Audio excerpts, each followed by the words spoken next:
আপোনাৰ চাহ বনাবলৈ মন যোৱা নাই নেকি? তেতিয়াহ'লে এইদৰে চাহ বনাবচোন, একদম কম সময় লাগে। এয়া চেনি দিছোঁ, মই 2 চামুচ চেনি দিছোঁ, আপোনালোকৰ আন্দাজত দিব। তাৰপৰা এয়া মই ইয়াতে এই কাপটোতে মই এয়া 1 চামুচ চাহপাত দি দিম, হৈ যাব, 1 চামুচেই মোৰ হৈ যাব।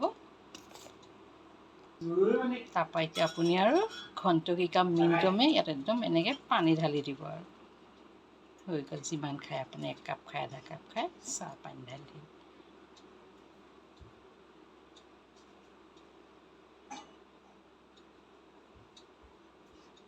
এই কাপ চাহ এতিয়া মোৰ ৰেডি হৈ গ'ল। আপোনাৰ এতিয়া চিন্তা নাই, আপুনি ভাবিছে এই চাহপাতখিনি আছে কেনেকৈ চাহ খাম, হয় নাই বাৰু?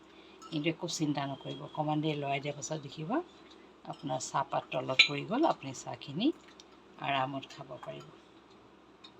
আহক এতিয়া সুন্দৰ চাহ একাপ খাওঁ। মোৰ একাপ সুন্দৰ চাহ দেখিছেনে, কি ধুনীয়াকৈ দিছেনে? চাহপাত অকণমানো নাই পৰা, চাহপাতখিনি দেখিছেনে? এয়া চাহপাতখিনি তলত পৰি গ'ল। আমাৰ কাৰণে চাকনিৰ দৰকাৰ নাই, যাৰ চাকনিত বাকিবলৈ এলাহ লাগে সেইদৰে এনেকৈ চাহ বনাই খাবচোন। আৰু আপোনালোকে এইদৰে বনাই খাব, একো চাকনিৰ দৰকাৰ নাই, আপোনালোকৰ ডাইৰেক্ট চাহপাত দিলে আৰু ৰেডি হৈ গ'ল।